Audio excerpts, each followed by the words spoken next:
ഞാൻ വെല്ലുവിളിക്കുന്നു, എൻ്റെ നാട്ടുകാരുടെ മുന്നിൽ വെച്ച് മുസ്ലിം യൂത്ത് ലീഗിന്റെ നേതാവിന് ധൈര്യമുണ്ടോ ഞാൻ സിറിയക് ജോസഫിനെതിരായി ഇങ്ങനെ ഇല്ലാത്തത് പ്രസംഗിച്ചു നടക്കുന്നു എന്ന് പറഞ്ഞുകൊണ്ട് എനിക്കെതിരായിട്ട് ഒരു പരാതി കൊടുക്കാൻ? സാക്ഷാൽ സിറിയക് ജോസഫിന് ധൈര്യമുണ്ടോ ഞാൻ ചെയ്യാത്തത് ചെയ്തു എന്ന് പറഞ്ഞുകൊണ്ട് എനിക്കെതിരായി ഒരു MLA പ്രസംഗിച്ച് നടക്കുന്നു എന്ന് പറഞ്ഞുകൊണ്ടൊരു കേസ് കൊടുക്കാൻ?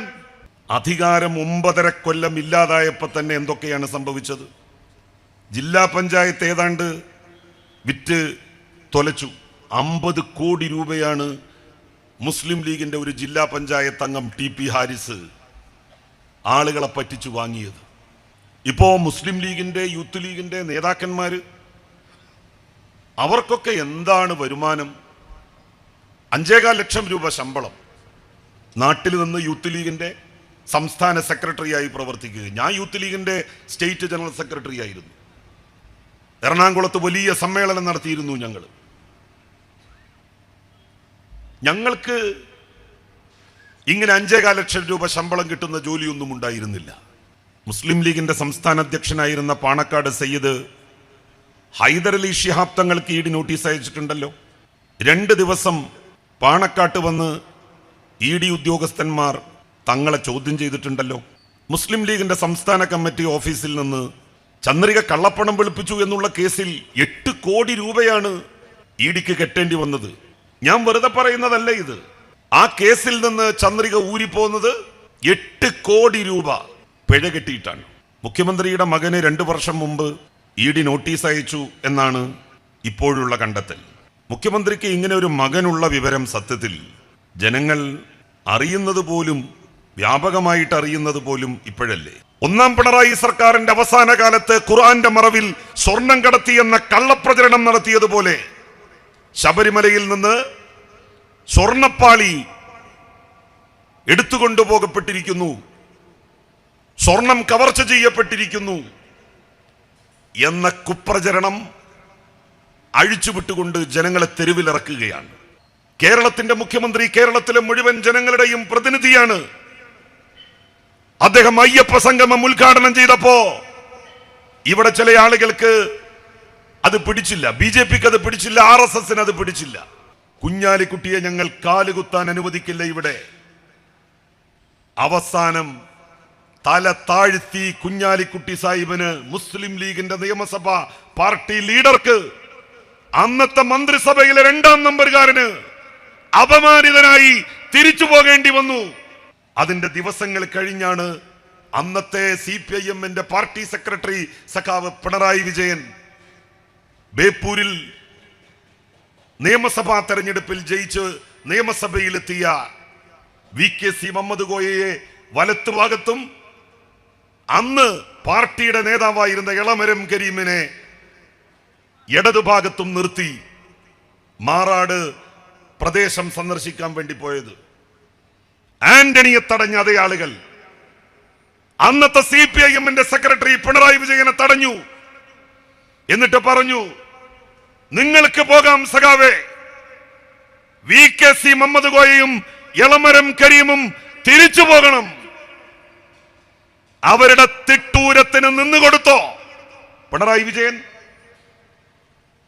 വിജയൻ ഈ 2 പേരെയും 2 കൈ കൊണ്ട് കൂട്ടിപ്പിടിച്ച് വരൂ എന്ന് പറഞ്ഞ് പോയി. മാറി നിൽക്കടോ എന്ന ശബ്ദത്തിന് മുന്നിൽ RSSകാർ മാറി നിന്നു. കലാപബാധിത പ്രദേശം സന്ദർശിച്ചാണ് മടങ്ങിയത്. സംസ്ഥാനത്തെ ഭരണം 9.5 വർഷം പിന്നിടുകയാണ്.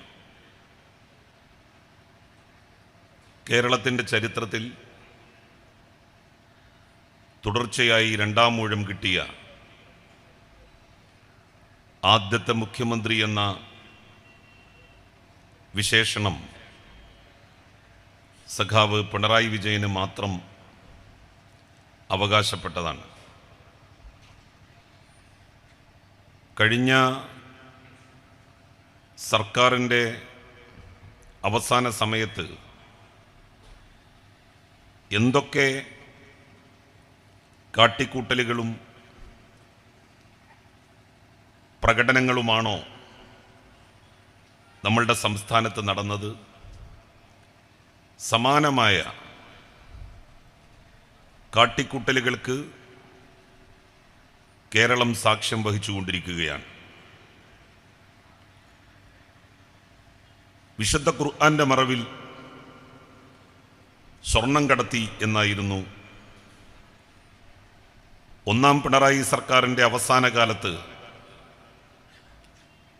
UDF രാജ്യവ്യാപകമായി നടത്തിയ കുപ്രചരണം. എന്നാൽ അതിലൊന്നുമില്ല എന്ന് കേന്ദ്ര അന്വേഷണ ഏജൻസികളുടെ അന്വേഷണത്തിൽ നിന്ന് വ്യക്തമായി. എന്തൊക്കെ കോലാഹലങ്ങളാണ് അതുമായി ബന്ധപ്പെട്ട് നമ്മളുടെ സംസ്ഥാനത്ത് നടന്നത് എന്ന് നിങ്ങൾക്കെല്ലാവർക്കും അറിയാം. വ്യാപകമായ കുപ്രചരണങ്ങൾ സംഘടിതവും ആസൂത്രിതവുമായി സർക്കാരിനെതിരെ ഉയർത്തിക്കൊണ്ടുവന്നു. അവസാനം എല്ലാ ഏജൻസികളും തലകുത്തി നിന്ന് അന്വേഷിച്ചിട്ടും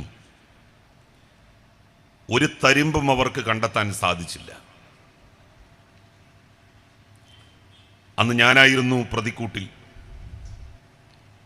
എന്നെ കേന്ദ്രീകരിച്ചായിരുന്നു വലിയ തോതിലുള്ള കള്ളപ്രചാര വേലകൾ നടന്നത്. എല്ലാ അന്വേഷണങ്ങളും എല്ലാ ഏജൻസികളും നടത്തി. കസ്റ്റംസ് അന്വേഷിച്ചു, ED അന്വേഷിച്ചു, NIA അന്വേഷിച്ചു. സാധാരണഗതിയിൽ ഇത്തരത്തിലുള്ള കേസുകൾ അന്വേഷിച്ചാൽ ഒരു 10 രൂപയെങ്കിലും പിഴയായിട്ട് ബന്ധപ്പെട്ട ഏജൻസികൾ ചുമത്തും. നോക്കി വരുമ്പോൾ നോക്കിയതെന്തോ അതിനാവില്ല, മറ്റെന്തെങ്കിലും കാര്യങ്ങൾക്കാകും പിടിക്കപ്പെടുക. അങ്ങനെ ലക്ഷക്കണക്കിന് കോടിക്കണക്കിന് രൂപ പിഴ ചുമത്തപ്പെട്ട ആളുകൾ നമ്മളുടെ സംസ്ഥാനത്ത് തന്നെ ഉണ്ട്. ആ നിലക്ക് എന്തെങ്കിലും തരത്തിലുള്ള പിഴകൾ 1 രൂപ അങ്ങനെ ചുമത്തപ്പെട്ടതായി ആർക്കെങ്കിലും ചൂണ്ടിക്കാണിക്കാൻ സാധിക്കുമോ? ആരുടെയെങ്കിലും മേൽ? മുഖ്യമന്ത്രിയുടെ മകന് 2 വർഷം മുമ്പ് ED നോട്ടീസ് അയച്ചു എന്നാണ് ഇപ്പോഴുള്ള കണ്ടെത്തൽ. മുഖ്യമന്ത്രിക്ക് ഇങ്ങനെ ഒരു മകനുള്ള വിവരം സത്യത്തിൽ ജനങ്ങൾ അറിയുന്നത് പോലും, വ്യാപകമായിട്ട് അറിയുന്നത് പോലും ഇപ്പോഴല്ലേ?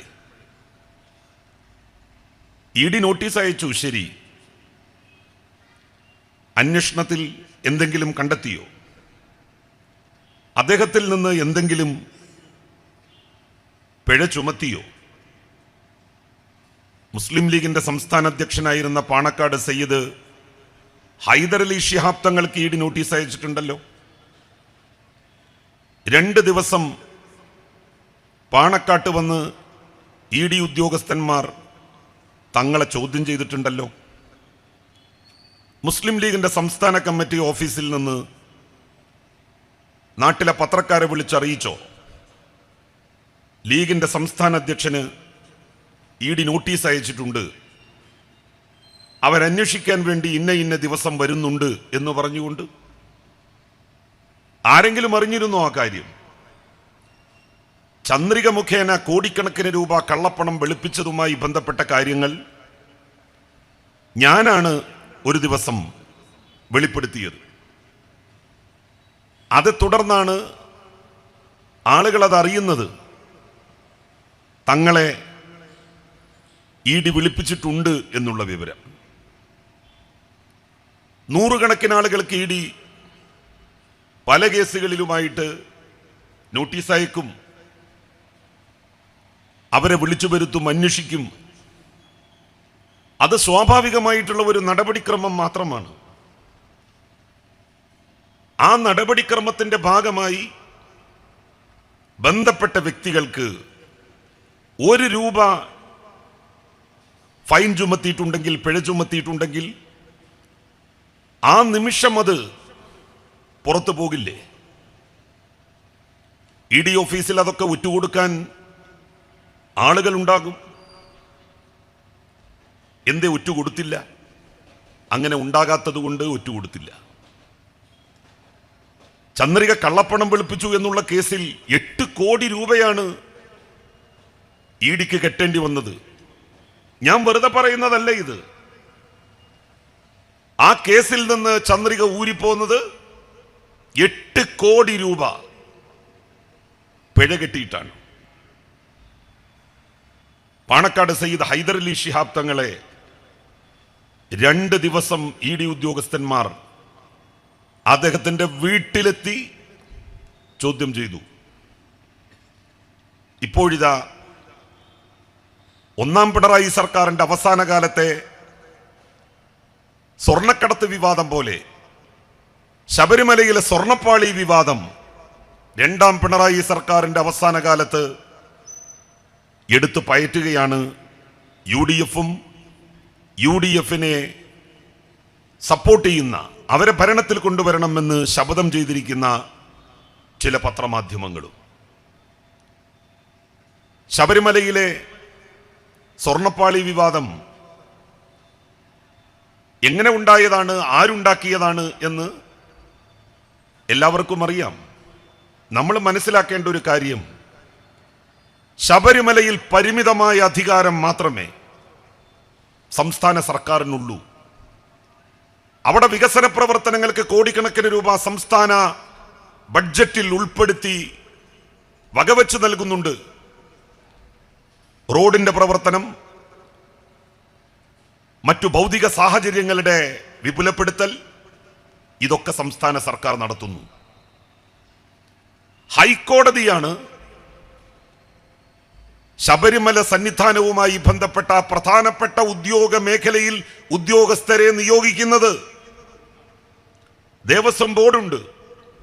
ആ ദേവസ്വം ബോർഡിന്റെയും പ്രവർത്തനം പരിമിതമാണ്, അധികാരം പരിമിതമാണ്. ഹൈക്കോടതി നിർദ്ദേശിക്കുന്ന ഉദ്യോഗസ്ഥന്മാർക്ക് അപ്രമാദിത്വമാണ് ശബരിമല സന്നിധാനവുമായി ബന്ധപ്പെട്ട് കാലാകാലങ്ങളായി നിലനിൽക്കുന്നത്.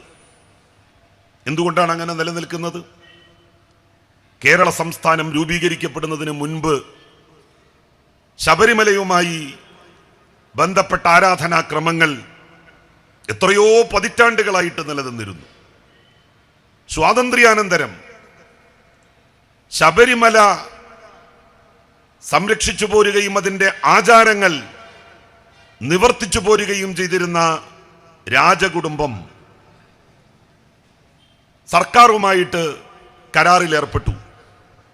അത് 1950-ലാണ്. 1957-ലാണ് നമ്മളുടെ സംസ്ഥാനം രൂപീകൃതമാകുന്നത്.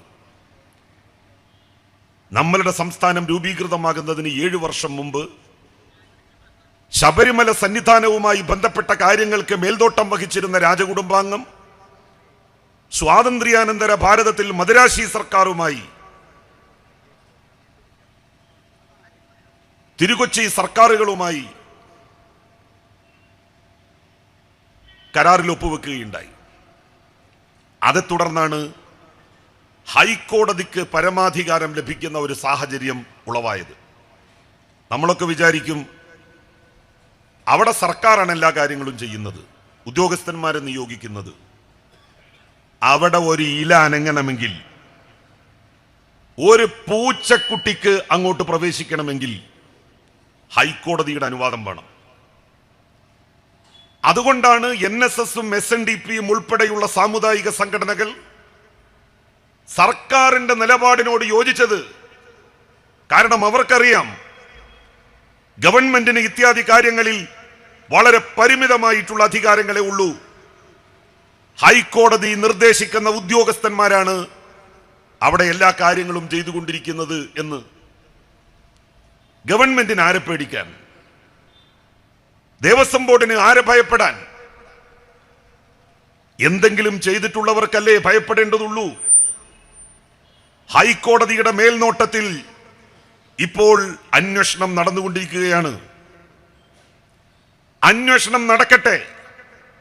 കുറ്റവാളികൾ ആരായാലും അവരെ വെറുതെ വിടില്ല എന്ന് മുഖ്യമന്ത്രി പറഞ്ഞു. അതുപോലെ തന്നെ ദേവസ്വം വകുപ്പ് മന്ത്രി പറഞ്ഞു.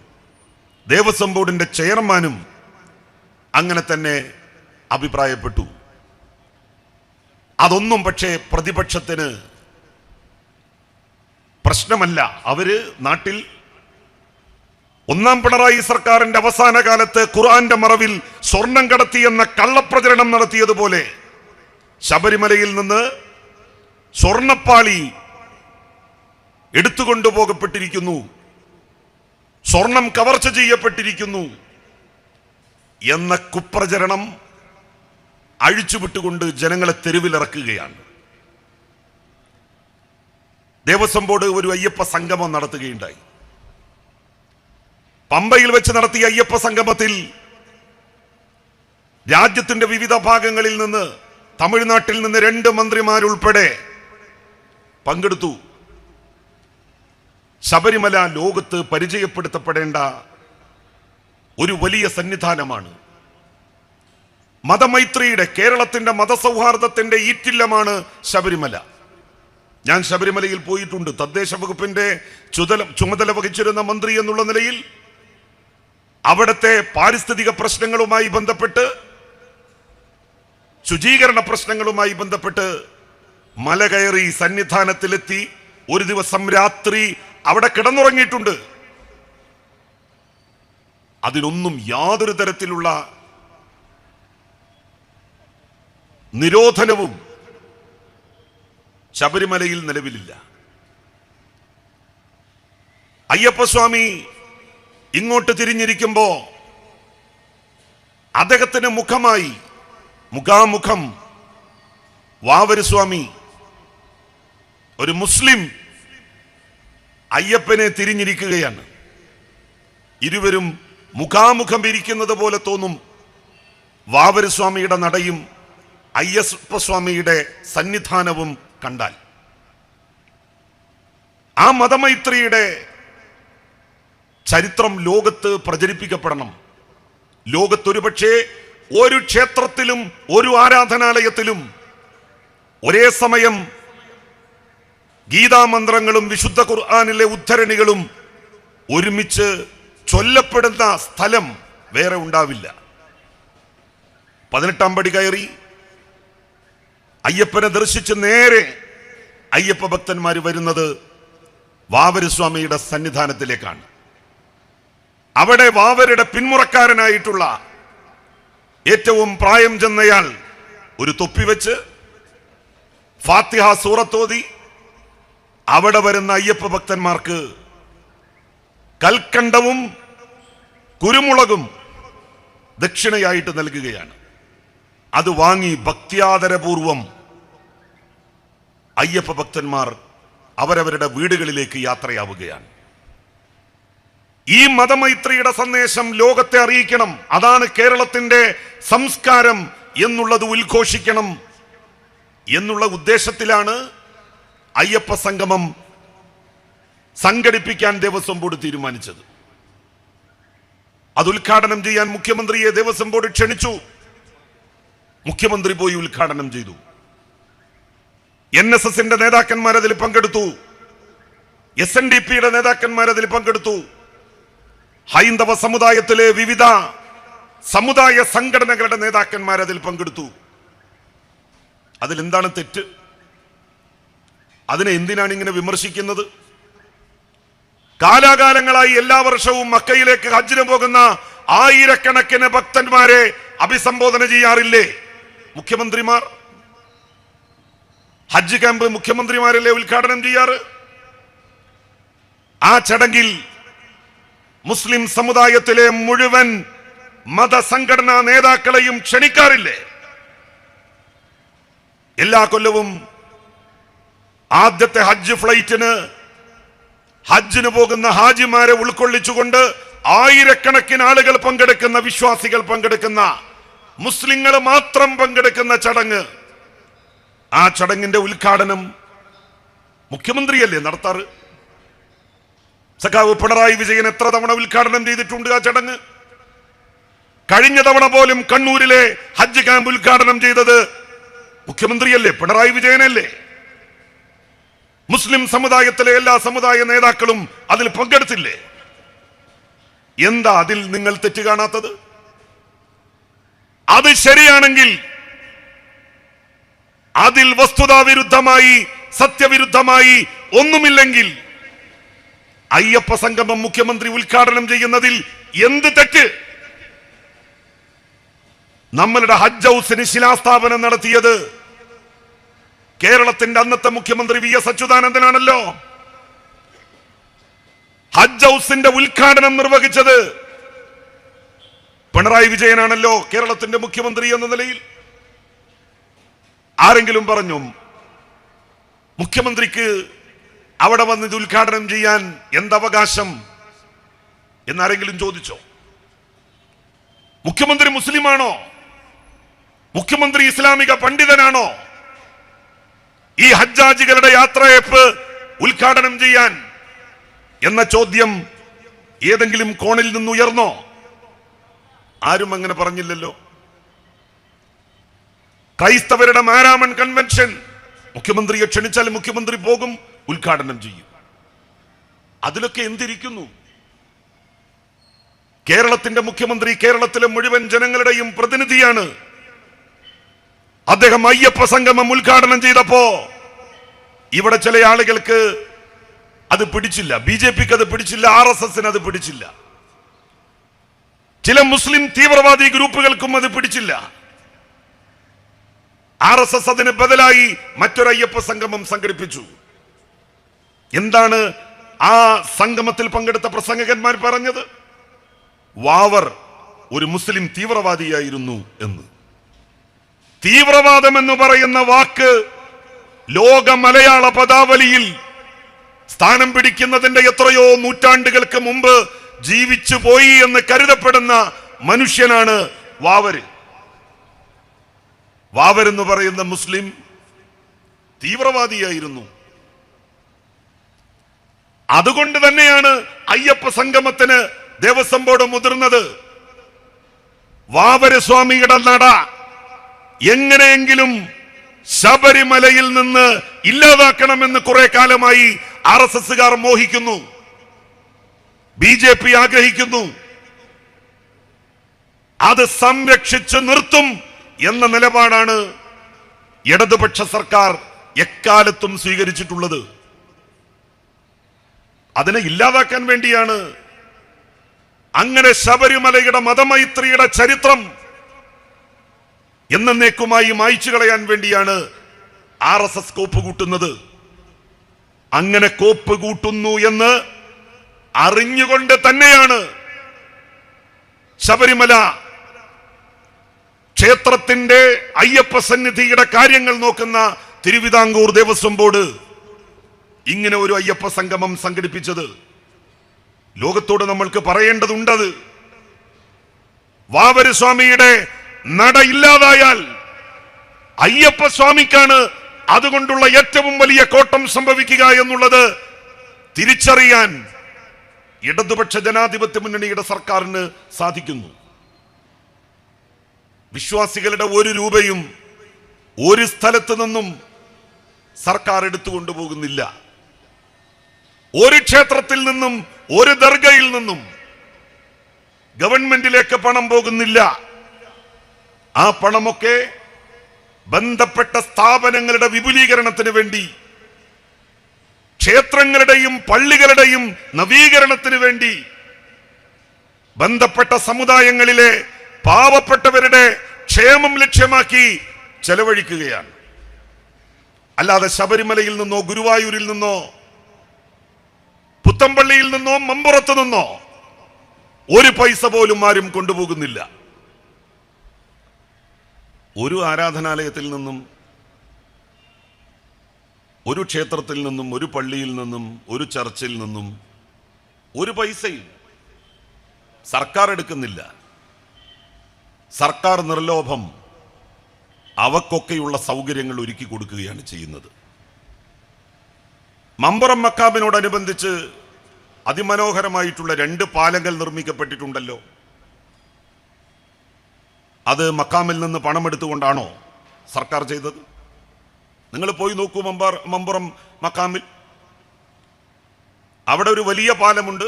അതിനു മുൻപ് ചെറിയ വാഹനങ്ങൾക്കും നടന്നു പോകാനും സൗകര്യത്തിൽ മറ്റൊരു ചെറിയ പാലവും നിർമ്മിച്ചിട്ടുണ്ട്. അത് രണ്ടും നിർമ്മിച്ചത് അവിടുത്തെ ഭണ്ഡാരപ്പെട്ടിയിൽ നിന്ന് പണമെടുത്തുകൊണ്ടല്ല, സംസ്ഥാന സർക്കാരിന്റെ പണം ഉപയോഗിച്ചുകൊണ്ടാണ്. ശബരിമലയിലേക്ക് ലക്ഷക്കണക്കിന് തീർത്ഥാടകർ വരുന്നു. അതിന് സൗകര്യമൊരുക്കി കൊടുക്കേണ്ടത് ഗവൺമെന്റ് എന്നുള്ള നിലയിൽ ഈ സംസ്ഥാനത്തിന്റെ സർക്കാരിന്റെ ചുമതലയാണ്. അതിന്റെ ഭാഗമായിട്ടാണ് കോടാനുകോടി രൂപ ചെലവിട്ടുകൊണ്ട്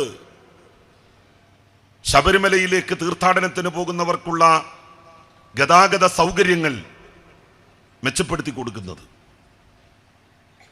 നമ്മളുടെ സംസ്ഥാനത്ത് എല്ലാ മതവിഭാഗക്കാരുടെയും താല്പര്യങ്ങൾ പരിരക്ഷിക്കപ്പെടുന്നു ഈ സർക്കാരിന് കീഴിൽ. എല്ലാ മതവിഭാഗക്കാരോടും നീതി കാണിക്കുന്നു, ആരെയും അവഗണിക്കുന്നില്ല. മുസ്ലിം ലീഗിന്റെ ചില നേതാക്കന്മാർ ഇപ്പൊ പറയുന്നത് എന്താണ്? അവര് പറയുന്നത് വരുന്ന ഭരണം മുസ്ലിം സമുദായത്തിന് വേണ്ടി നേടിയെടുത്തേ പറ്റൂ. കഴിഞ്ഞ 9.5 കൊല്ലത്തെ മുസ്ലിം സമുദായത്തിന് നിഷേധിക്കപ്പെട്ട നഷ്ടങ്ങൾ, അവകാശങ്ങൾ തിരിച്ചു പിടിക്കാൻ അത് അനിവാര്യമാണ്.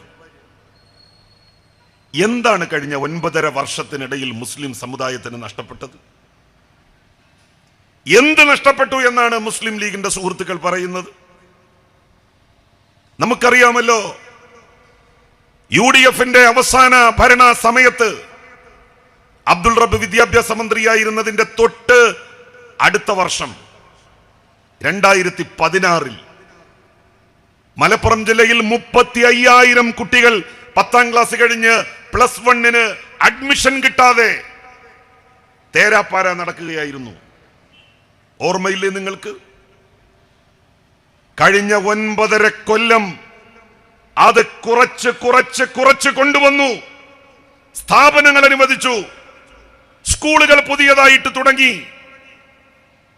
ഈ വർഷം +1 അഡ്മിഷൻ കിട്ടുന്നില്ല കുട്ടികൾക്ക് എന്ന് പറഞ്ഞുകൊണ്ട് MSF ഒരു സമരം നടത്തിയോ? യൂത്ത് ലീഗ് നടത്തിയോ ഒരു സമരം? നടത്തേണ്ടി വന്നില്ല. കാരണം 10ാം ക്ലാസ് പാസ്സായ മുഴുവൻ കുട്ടികൾക്കും +1 അഡ്മിഷൻ നമ്മളുടെ ജില്ലയിൽ പൂർത്തിയാക്കിയില്ലേ? പെട്ടെന്ന് ചെയ്യാൻ കഴിയുന്ന ഒരു കാര്യമല്ലല്ലോ അത്. വിദ്യാഭ്യാസ രംഗത്ത് ഒരു നഷ്ടവും മുസ്ലിം സമുദായത്തിന് ഈ 9.5 കൊല്ലത്തിനിടയിൽ ഉണ്ടായി എന്ന് ലീഗിന് അഭിപ്രായമുണ്ടോ? ഉണ്ടെങ്കിൽ പറയട്ടെ. എത്ര കോഴ്സുകൾ കൊടുത്തു അപേക്ഷിച്ചവർക്ക് മുഴുവൻ? ഞാൻ ഉന്നത വിദ്യാഭ്യാസ വകുപ്പിന്റെ ചുമതല വഹിച്ചിരുന്ന മന്ത്രിയായിരുന്നല്ലോ, എനിക്കറിയാം. നമ്മളുടെ ഈ ചുറ്റുവട്ടത്തുള്ള മുസ്ലിം മാനേജ്മെന്റ് കോളേജുകളിൽ അടക്കം, KR കോളേജിൽ ഉൾപ്പെടെ അവരപേക്ഷിച്ച എല്ലാ കോഴ്സുകൾക്കും അനുമതി നൽകിയില്ലേ? എയ്ഡഡ് കോഴ്സുകൾ കൊടുത്തപ്പോ തുടക്കത്തിലുള്ള ഒരു കോളേജായിരുന്നിട്ട് പോലും ശിഹാബ് തങ്ങളുടെ പേരിൽ ആദവനാട്ട് പ്രവർത്തിക്കുന്ന കോളേജിൽ ഒരു എയ്ഡഡ് കോഴ്സ് അനുവദിച്ചില്ലേ? ഒരാളോടും ഒരു തരത്തിലുള്ള വിവേചനവും ഇടതുപക്ഷ സർക്കാർ കാണിച്ചിട്ടില്ല. എല്ലാ വിഭാഗം ആളുകളോടും നീതി കാണിച്ചു. മുസ്ലിം ലീഗിന്റെ 4-5 ആളുകൾക്ക് മന്ത്രിയാകാൻ പറ്റിയില്ല എന്നുള്ള നഷ്ടമല്ലാതെ മറ്റെന്ത് നഷ്ടമാണ് സാധാരണക്കാരായ മുസ്ലിങ്ങൾക്ക് ഉണ്ടായിട്ടുള്ളത്? നാടിന്റെ പൊതുവികസനം, ആ പൊതുവികസനം എല്ലാവർക്കും ഉപയോഗിക്കാൻ സാധിക്കുന്നില്ലേ? ദേശീയപാതയുടെ വീതി കൂട്ടി 4-5,000 ഏക്കർ സ്ഥലം അക്വയർ ചെയ്തു. അത് മുഴുവൻ അക്വയർ ചെയ്തതിന് ശേഷം നാഷണൽ ഹൈവേ അതോറിറ്റിക്ക് സമർപ്പിച്ചു. UDFന്റെ ഭരണകാലത്ത് 1 ഇഞ്ച് സ്ഥലം ഏറ്റെടുക്കാൻ കേരളത്തിൽ കഴിയില്ല എന്ന് പറഞ്ഞുകൊണ്ട് ആ ഫയൽ പൂട്ടിവെച്ച് നാഷണൽ ഹൈവേ അതോറിറ്റിയുടെ ഓഫീസ് തിരുവനന്തപുരത്ത് പൂട്ടിച്ച് അതിന്റെ താക്കോലുമായി ഡൽഹിയിലേക്ക് അവരെ പറഞ്ഞയച്ചതാണ്. പിണറായി ഗവൺമെന്റ് ആദ്യം ചെയ്തത് അവരെ തിരിച്ചു വിളിച്ചു. എന്തൊക്കെ പ്രക്ഷോഭങ്ങളാണ് നമ്മളുടെ നാട്ടിൽ ദേശീയപാതയുടെ ഏറ്റെടുപ്പുമായിട്ട് നടന്നത് നമുക്കറിയാമല്ലോ. UDF-കാര് ആളുകളെ പോയി തെറ്റിദ്ധരിപ്പിക്കുകയായിരുന്നു. പൈസ കിട്ടില്ല, പണം തന്നാൽ മാത്രമേ നിങ്ങൾ സ്ഥലം വിട്ടുകൊടുക്കാൻ പാടുള്ളൂ. പൈസ കിട്ടില്ല, എന്നാലും പൈസ കിട്ടില്ല. വീടുകൾ നഷ്ടപ്പെടുന്നവരെ, പറമ്പുകൾ നഷ്ടപ്പെടുന്നവരെ മുഴുവൻ ഭയപ്പെടുത്തിയില്ലേ? എത്ര സംഘടനകളായിരുന്നു സമരരംഗത്ത് ഉണ്ടായിരുന്നത്? ജമാഅത്തെ ഇസ്ലാമിയെ പോലെയുള്ള സംഘടനകൾ, SDPI പോലെയുള്ള സംഘടനകൾ, RSSും BJPയും വേറൊരു ഭാഗത്ത്, ലീഗും കോൺഗ്രസും മറ്റൊരു ഭാഗത്ത്. അങ്ങനെ കേരളത്തിന്റെ ഒരറ്റം മുതൽ മറ്റേ അറ്റം വരെ ദേശീയപാതക്ക് സ്ഥലമേറ്റെടുക്കുന്നതിനെതിരെ വലിയ പ്രക്ഷോഭങ്ങളുടെ കുത്തൊഴുക്കായിരുന്നില്ലേ? എന്നിട്ടും 4000 ഏക്കർ സ്ഥലം, 100 കണക്കിന് വീടുകൾ ഇല്ലാതാക്കി, കെട്ടിടങ്ങൾ ഇല്ലാതാക്കി ഏറ്റെടുക്കുക എന്ന് പറയുന്നത് ഒരു ചെറിയ കാര്യമാണോ? നിങ്ങൾ എഴുതി വെച്ചോളൂ, കേരളത്തിന്റെ ചരിത്രം എഴുതി വെച്ച് കഴിഞ്ഞു. പിണറായി വിജയൻ എന്ന് പറയുന്ന ഒരു മനുഷ്യന്റെ ചെങ്കൂറ്റവും ചങ്കുറപ്പുമില്ലായിരുന്നു എങ്കിൽ ഈ ദേശീയപാത ഇവിടെ യാഥാർത്ഥ്യമാകുമായിരുന്നില്ല.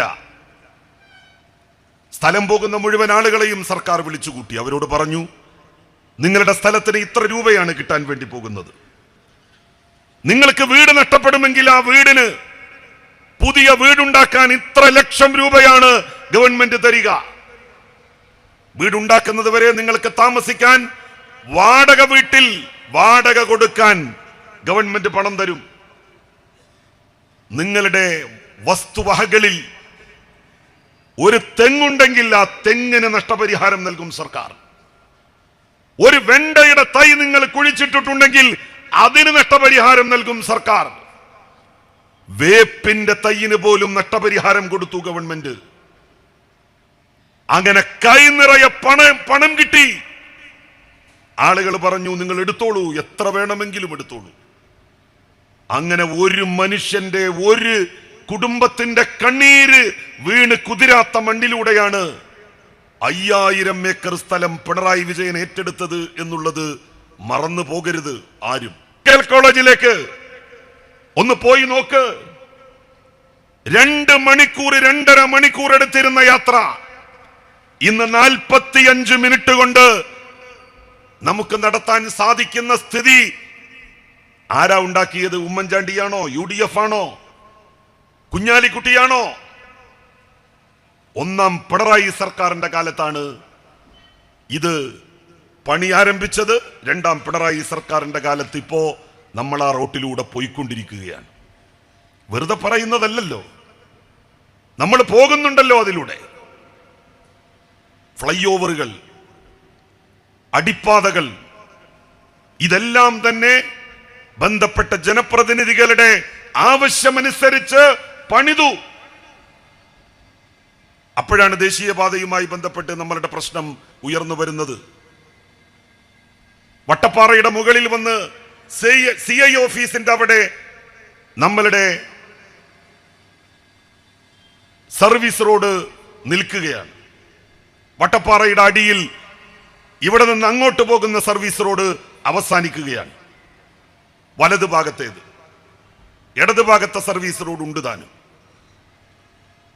ഇതൊക്കെ നാഷണൽ ഹൈവേ അതോറിറ്റിയുടെ ഉദ്യോഗസ്ഥന്മാർ ബന്ധപ്പെട്ട പ്രദേശങ്ങളിലെ തദ്ദേശ സ്ഥാപനങ്ങളുമായി, അതുപോലെ തന്നെ അവിടുത്തെ MLA-മാരുമായി, MP-മാരുമായി ചർച്ച നടത്തിയിട്ടുണ്ട്. കേരളത്തിന്റെ നിയമസഭയിൽ ഈ വിനീതൻ ഇത് സംബന്ധമായി ഒരു സബ്മിഷൻ അവതരിപ്പിച്ചപ്പോ മന്ത്രി പറഞ്ഞ മറുപടി, അവിടേക്ക് സർവീസ് റോഡുകൾ ഉണ്ടാവില്ല എന്നുള്ള വിവരം നേരത്തെ തന്നെ നാഷണൽ ഹൈവേ അതോറിറ്റി ബന്ധപ്പെട്ടവരെ അറിയിച്ചിരുന്നു എന്നാണ്. ഞാൻ തവനൂരിലെ MLA ആണല്ലോ. നിങ്ങൾ അവിടെ ഒന്ന് പോയി നോക്ക്. തവനൂർ നിയോജക മണ്ഡലത്തിലേക്ക് പ്രവേശിക്കുന്നതിന്റെ ആ കവാടത്തിൽ ഭാരതപ്പുഴ ഇവിടെ നിന്ന് നമ്മൾ മുറിച്ച് കടന്ന് മിനി പമ്പ എന്ന് പറയുന്ന സ്ഥലത്തേക്ക് എത്തുമ്പോ നിങ്ങൾ അവിടെ ഹൈവേയുടെ മുകളിലൂടെ ഒരു ഫ്ലൈ ഓവർ കാണും. ഹൈവേയുടെ മുകളിലൂടെ ഒരു ഫ്ലൈ ഓവർ, ഒരു PWD റോഡ് പോലുമല്ല, ഐഡിയൽ സ്കൂളിലേക്ക് പോകുന്ന തദ്ദേശ സ്ഥാപന റോഡിനാണ് ആ ഒരു ഫ്ലൈ ഓവർ ഉണ്ടാക്കിയിരിക്കുന്നത്. സംശയമുണ്ടെങ്കിൽ പോയി നോക്ക്, അതിലൂടെ നിങ്ങളൊന്ന് കയറി സഞ്ചരിച്ചു നോക്ക്. കാത്തുനിന്നു ഉദ്യോഗസ്ഥന്മാരെ. എന്തൊക്കെയാണ് പ്രശ്നങ്ങളെന്ന് ഞങ്ങൾ പഠിച്ചു, അവിടെ വരുത്തേണ്ട മാറ്റങ്ങളെ കുറിച്ച് നിർദ്ദേശിച്ചു. അങ്ങനെ നിർദ്ദേശിക്കാൻ നമ്മളുടെ ഈ പ്രദേശത്തൊരു നാഥനുണ്ടായില്ല എന്നുള്ളതാണ് പ്രശ്നം. അതുകൊണ്ടാണ് സർവീസ് റോഡ് CI ഓഫീസിന്റെ അവിടെ വന്ന് നിൽക്കുകയും വട്ടപ്പാറയുടെ അടിയിൽ അവസാനിക്കുകയും ചെയ്യുന്നത്. ഇനി പുതിയ സ്ഥലം ഏറ്റെടുത്ത് അതിലൂടെ ഈ സർവീസ് റോഡ് ബന്ധിപ്പിക്കണം. അതിനുള്ള പണിയാണ് നടന്നുകൊണ്ടിരിക്കുന്നത്. ആദ്യം തന്നെ നോക്കിയിരുന്നു എങ്കിൽ മിനി പമ്പയിലെ തവനൂരിലെ ഫ്ലൈ ഓവർ പോലെ ഐഡിയൽ സ്കൂളിലേക്ക് പോകുന്ന വഴിക്ക് വേണ്ടി മാത്രം നിർമ്മിച്ചതാണത്. ശക്തമായി MLA എന്നുള്ള നിലയിൽ ഞാൻ ഇടപെട്ടതിന്റെ ശേഷം ഉണ്ടായിട്ടുള്ളതാണത്. അങ്ങനെയുള്ള മാർഗങ്ങളെ സംബന്ധിച്ച് ഇവിടെ ആലോചിക്കാമായിരുന്നല്ലോ. കുറച്ചുകൂടി സ്ഥലം നേരത്തെ തന്നെ ഏറ്റെടുത്ത് സർവീസ് റോഡ് യാഥാർത്ഥ്യമാക്കാമായിരുന്നല്ലോ. എന്തേ നോക്കുകുത്തികളെ പോലെ നിങ്ങൾ നോക്കി നിന്നു?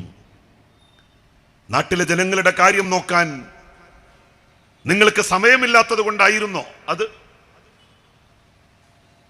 ദേശീയപാതയുടെ വികസനം നമ്മളുടെ രാജ്യത്തിന്റെ തന്നെ ചരിത്രത്തിൽ, നമ്മളുടെ സംസ്ഥാനത്തിന്റെ ചരിത്രത്തിൽ ഒരു സുവർണാധ്യായമായി രേഖപ്പെടുത്തപ്പെട്ട് കഴിഞ്ഞിരിക്കുകയാണ്. ഗെയിൽ വാതക പൈപ്പ് ലൈൻ അതും യാഥാർത്ഥ്യമായില്ലേ? അതിനെതിരായിട്ടൊക്കെ എന്തൊക്കെയായിരുന്നു പറഞ്ഞിരുന്നത്? കുളമംഗലം ഭാഗത്തു കൂടെയല്ലേ ഇപ്പൊ അത് പോകുന്നത്? ഭൂമിക്കടിയിൽ ആ പൈപ്പിട്ട് അതിലൂടെ ഗ്യാസ് പോയാൽ പൊട്ടിത്തെറിക്കും. ഹിരോഷിമയിൽ നാഗസാക്കിയിൽ നമ്മൾ കണ്ടതെന്താണോ സമാനമായത് സംഭവിക്കും എന്നാണ് പറഞ്ഞത്. ആ പൈപ്പിട്ട് പോയ സ്ഥലത്ത് മുഴുവൻ കൃഷി ചെയ്യുന്നത് നിങ്ങൾ കണ്ടില്ലേ? നമ്മളുടെ കൊളമംഗലം, വൈക്കത്തൂര് ഭാഗങ്ങളിലൊക്കെ, മേഖലകളിലൊക്കെ ഏതെങ്കിലും പൈപ്പ് പൊട്ടിത്തെറിച്ചോ? എന്തെങ്കിലും അപകടമുണ്ടായോ?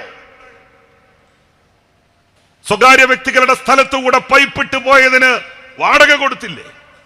സർക്കാർ വാടക കൊടുപ്പിച്ചില്ലേ? ഒരു തുക കൊടുപ്പിച്ചില്ലേ? ആർക്കെങ്കിലും ബുദ്ധിമുട്ടുണ്ടായോ? ഇതൊക്കെ ആർക്കാണ് ബുദ്ധിമുട്ട്? ഇതൊന്നും പോകാത്ത പ്രദേശങ്ങളിൽ താമസിക്കുന്ന ആളുകളാണ് വന്ന് സമരം ചെയ്യുന്നത്. വിഴിഞ്ഞം പോർട്ട് പിണറായി വിജയൻ കേരളത്തിന്റെ മുഖ്യമന്ത്രിയുടെ കസേരയിൽ ഇരുന്നില്ലായിരുന്നു എങ്കിൽ ഇത്ര വേഗം അത് പുലരുമായിരുന്നോ? എന്തൊക്കെ സ്ഥലമേറ്റെടുപ്പുമായി ബന്ധപ്പെട്ട് പ്രശ്നങ്ങൾ ഉണ്ടായി എന്നറിയുമോ നിങ്ങൾക്ക്? പറയുമ്പോ അത് തീരദേശ മേഖലയാണ്. അവിടുത്തെ ആളുകൾ പെട്ടെന്ന് പ്രകോപിതരാകും. പോലീസ് സ്റ്റേഷൻ ആക്രമിച്ച് പോലീസുകാരെ മുറിവേൽപ്പിച്ചില്ലേ, പരിക്കേൽപ്പിച്ചില്ലേ? ക്ഷമ പാലിച്ചു ഗവൺമെന്റ്. പോലീസ് എത്രമാത്രം ക്ഷമയാണ് കൈക്കൊണ്ടത് ആ ആക്രമണവുമായി ബന്ധപ്പെട്ട്? ഇപ്പൊ ലോകത്തിലെ തന്നെ ശ്രദ്ധേയമായിട്ടുള്ള തുറമുഖമായി വിഴിഞ്ഞം തുറമുഖം മാറി. കടുത്ത ചൂടിലും നിരവധി AC-കൾ നമ്മളുടെയൊക്കെ വീടുകളിൽ വെച്ചിട്ടും ഒരു സമയം പവർ കട്ട് നമുക്ക് ഉണ്ടായിട്ടുണ്ടോ? കഴിഞ്ഞ 8 കൊല്ലമായി 8 വയസ്സ് 9 വയസ്സായ കുട്ടിയോട് നിങ്ങളൊന്ന് ചോദിച്ചു നോക്കൂ, എന്താണ് പവർ കട്ട് എന്ന് അവർക്കറിയില്ല. കാരണം കഴിഞ്ഞ 9.5 കൊല്ലമായിട്ട് പവർ കട്ടില്ല കേരളത്തിൽ. അത് വെറുതെ ആകാശത്ത് നിന്ന് നമുക്ക് വൈദ്യുതി കിട്ടിയോ? അങ്ങനെ ആകാശത്ത് നിന്ന് വൈദ്യുതി കിട്ടിയിട്ടല്ല. 450 kilometre Edamon Kochi power highway, വലിയ ലൈനില്ലേ?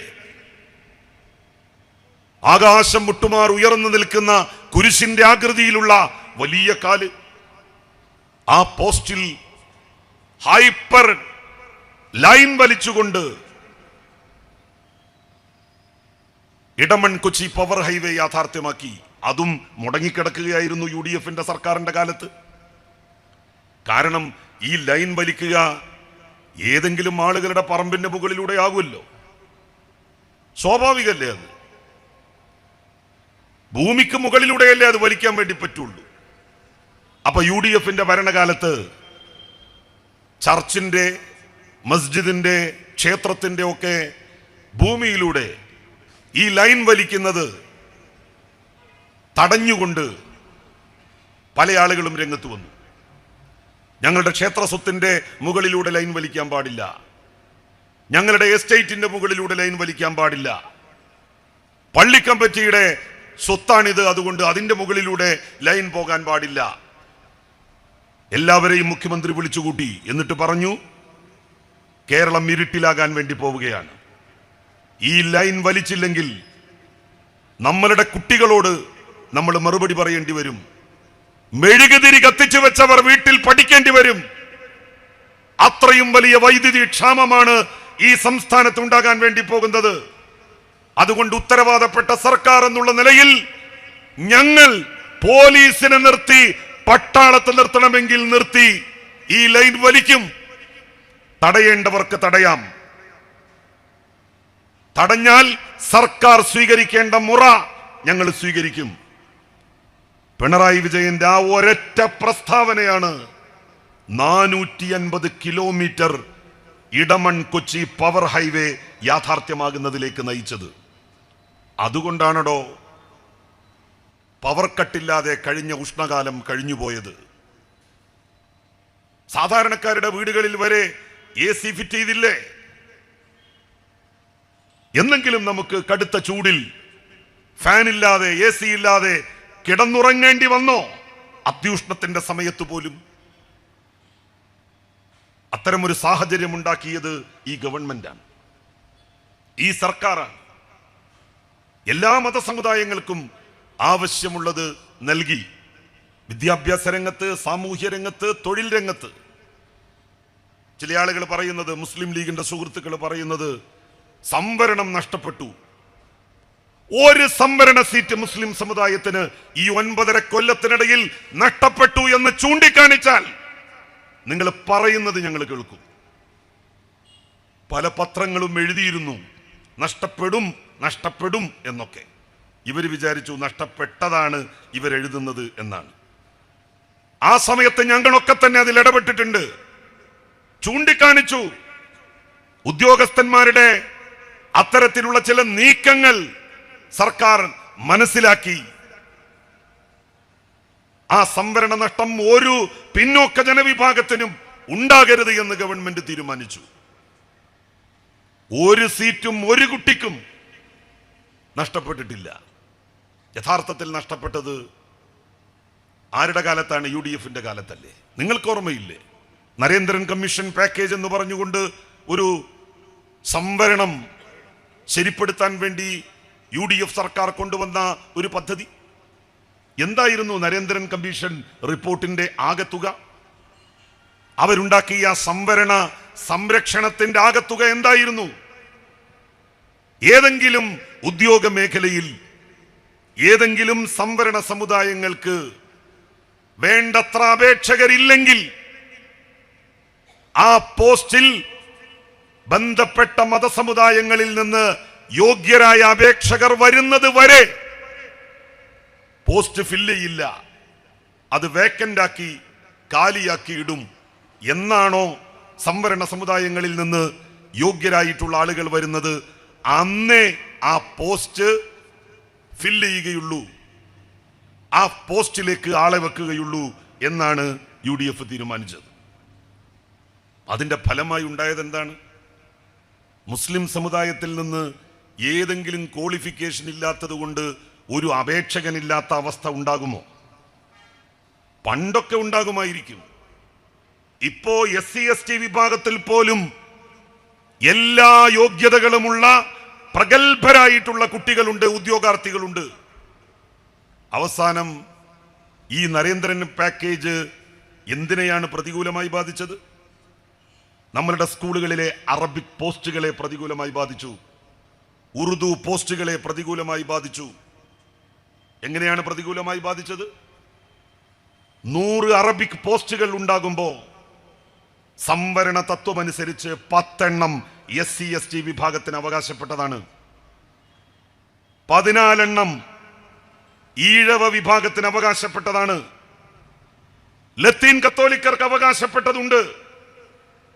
അപ്പോ അറബിക് പോസ്റ്റുകൾ വന്നപ്പോ UDF-കാരുണ്ടാക്കിയ നരേന്ദ്രൻ പാക്കേജിന്റെ ഫലമായി എത്രയോ അറബിക് പോസ്റ്റുകൾ സംസ്ഥാനത്ത് ഫില്ല് ചെയ്യപ്പെടാതെ കിടക്കുകയാണ്. കാരണം SC/ST വിഭാഗത്തിൽ നിന്ന് യോഗ്യനായ അറബി അധ്യാപകൻ എന്നാണോ വരുന്നത് അന്നേ ആ 10% ഫില്ല് ചെയ്യാൻ വേണ്ടി പാടുള്ളൂ. ഈഴവ സമുദായത്തിൽ നിന്ന് 14% അറബി അധ്യാപകർ എന്നാണോ യോഗ്യരായിട്ട് വരുന്നത് അന്നേ ആ പോസ്റ്റുകൾ ഫില്ല് ചെയ്യാൻ വേണ്ടി പാടുള്ളൂ. ഇപ്പൊ കുറച്ച് കുട്ടികളൊക്കെ വന്നുകൊണ്ടിരിക്കുന്നുണ്ട്. എനിക്ക് നിങ്ങളോട് പറയാനുള്ളത്, SC/ST വിഭാഗത്തിൽപ്പെടുന്ന ഈഴവ സമുദായത്തിൽപ്പെടുന്ന എന്റെ പ്രസംഗം കേൾക്കുന്ന ആളുകളോട് പറയാനുള്ളത്, പെട്ടെന്ന് ജോലി കിട്ടണം എന്നുണ്ടെങ്കിൽ അറബിക്കിന് നിങ്ങൾ കുട്ടികളെ പറഞ്ഞയക്കൂ. നിങ്ങളുടെ കുട്ടികൾ അറബി അധ്യാപകന്മാരായാൽ ഒരു പരീക്ഷ പോലുമില്ലാതെ സർട്ടിഫിക്കറ്റ് കൊണ്ട് മാത്രം ജോലി നേടാൻ വേണ്ടി സാധിക്കും. ദൗർഭാഗ്യവശാൽ ബന്ധപ്പെട്ട സമുദായങ്ങളിൽ നിന്ന് അറബി അധ്യാപകർ യോഗ്യത ഉള്ളവരായി വരാത്തത് കൊണ്ട് ആ പോസ്റ്റുകൾ മുഴുവൻ അവിടെ ഫില്ല് ചെയ്യപ്പെടാതെ കിടക്കുകയാണ്. മാഷക്കറിയാം ആ കാര്യങ്ങളൊക്കെ. അറബി അധ്യാപക പോസ്റ്റുകൾ ഫില്ല് ചെയ്യുന്നില്ല, പകരം താൽക്കാലികക്കാരെ വെക്കുകയാണ്. സ്ഥിരം അധ്യാപകരില്ലാത്തത് കൊണ്ട് പല ആളുകളും അറബിക്കെടുക്കാൻ കുട്ടികളെ പ്രേരിപ്പിക്കുന്നില്ല, രക്ഷിതാക്കൾ അതിന് തുനിയുന്നില്ല. അതുകൊണ്ട് തത്വത്തിൽ ആ പോസ്റ്റുകൾ ഇല്ലാതാകുന്ന സാഹചര്യമാണ് ഉളവാകാൻ വേണ്ടി പോകുന്നത്. ഇത് ഞങ്ങൾ ചെയ്തതല്ല, ഇത് UDF ചെയ്തതാണ്.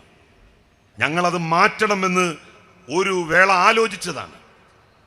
കാരണം എന്നാണോ ബന്ധപ്പെട്ട സമുദായങ്ങളിൽ നിന്ന് ആളുകൾ വരുന്നത് അന്ന് അവർക്ക് ബാക്ക്ലോഗ് അടക്കം കൊടുക്കാം എന്നുള്ള ഒരു ഭേദഗതി വരുത്തണമെന്ന് സർക്കാർ തീരുമാനിച്ചതാണ്. പക്ഷേ ഇതിന് തുനിയാതിരുന്നത് അത് നാട്ടിൽ വലിയ കലാപമായിട്ട് രൂപാന്തരപ്പെടുത്തും മുസ്ലിം ലീഗ് എന്നുള്ളത് കൊണ്ടാണ്. ലീഗല്ലേ സമുദായത്തിന്റെ കാര്യങ്ങൾ വേണ്ടതുപോലെ നോക്കുന്നത്. അപ്പോ അവരുണ്ടാക്കിയ ഈ വല നമ്മളെങ്ങാനും മാറ്റിയാൽ അതിന്റെ പേരിലാകും പിന്നെ ഇവിടെ കുത്താറാത്തീവ് നടക്കുക. അതുകൊണ്ട് തൽക്കാലം അതിൽ തൊടേണ്ട എന്ന് തീരുമാനിച്ചു. ഇപ്പോ അറബി അധ്യാപക പോസ്റ്റുകളിൽ ഏതാണ്ട് 40% ഫില്ല് ചെയ്യപ്പെടാതെ കിടക്കുകയാണ്. അതിലൊരു 10% ബന്ധപ്പെട്ട സമുദായങ്ങളിൽ നിന്ന് വന്നിട്ടുണ്ടാകും. ബാക്കി 30% അറബിക് പോസ്റ്റുകളും ഉറുദു പോസ്റ്റുകളും ഫില്ല് ചെയ്യപ്പെടാതെ കിടക്കുകയാണ്. സംസ്കൃതം മുസ്ലിങ്ങൾക്ക് അവകാശപ്പെട്ട 10% യോഗ്യരായിട്ടുള്ള നിരവധി മുസ്ലിം കുട്ടികളുണ്ട്. നിങ്ങൾ സംസ്കൃത കോളേജിൽ പോയി നോക്കൂ. തത്വത്തിൽ സംസ്കൃതത്തെ അത് പ്രതികൂലമായി ബാധിച്ചില്ല. കാരണം 10 സംസ്കൃത അധ്യാപക സീറ്റുകൾ, അധ്യാപക പോസ്റ്റുകൾ മുസ്ലിങ്ങൾക്ക് അവകാശപ്പെട്ടതാണ്. അത് അവരിൽ നിന്നുള്ള യോഗ്യരായിട്ടുള്ള ആളുകൾ ഉണ്ട് എന്നുള്ളത് കൊണ്ട് ലഭിക്കുന്നു അവർക്ക്. അറബിക്ക്, ഉറുദു സബ്ജക്റ്റുകളുടെ കാര്യത്തിലാവട്ടെ ഹൈന്ദവ സമുദായത്തിലെ SC/ST വിഭാഗക്കാർ, ഈഴവ വിഭാഗക്കാർ, അവരിൽ നിന്നുള്ള യോഗ്യരായ അറബി അധ്യാപകരും ഉറുദു അധ്യാപകരും ഇല്ലാത്തതുകൊണ്ട് ആ പോസ്റ്റുകളിലേക്കുള്ള വാക്കൻസി ഫില്ലിംഗ് നടക്കുന്നില്ല നമ്മളുടെ സംസ്ഥാനത്ത്. ആത്യന്തികമായി അറബിക്കെടുത്ത് പഠിക്കാൻ താല്പര്യമുള്ള കുട്ടികളെ ഇത് നിരുത്സാഹപ്പെടുത്തും. അവസാനം കൂട്ടിക്കിഴിച്ചു വരുമ്പോ ഈ അറബി അധ്യാപക പോസ്റ്റുകളൊന്നും കുറച്ച് വർഷങ്ങൾ കഴിഞ്ഞാൽ ഇല്ലാതാകുന്ന സ്ഥിതിയായിരിക്കും സംഭവിക്കാൻ വേണ്ടി പോകുന്നത്. ഇത് ഞങ്ങൾ ചെയ്തതാണോ?